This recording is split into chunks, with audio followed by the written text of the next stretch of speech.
বেশ অনেক বছর পর, না সরি অনেক বছর না, অনেক মান্থ পর আসলাম তোমাদের সামনে ব্লগে।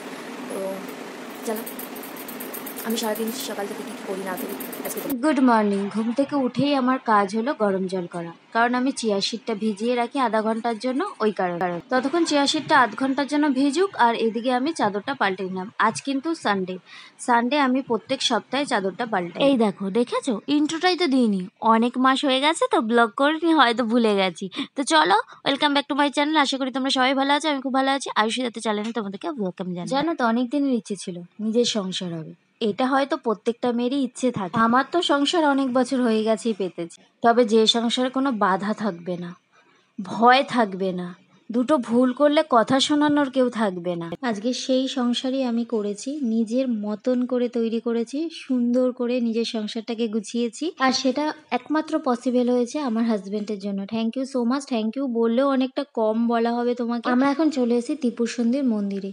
অ্যাকচুয়ালি ঠাকুর শোধন করতে এসেছি, ঠাকুরগুলো কেনা হয়েছে, সিংহাসনে এখনো পাতা হয়নি। তো আমাদের পুজো দেওয়া হয়ে গেছে, এবার আমরা বাড়ি ফিরছি। বাড়ি ফিরে এখন ঠাকুরগুলো সিংহাসনে পেতে নিতে। তাহলে আজকের জন্য এটুকুই। ততক্ষণে তোমরা ভালো থাকো, সুস্থ থাকো। আবারও নতুন কোনো ব্লগ নিয়ে অবশ্যই শীঘ্রই আসবো। তো চলো, বাই।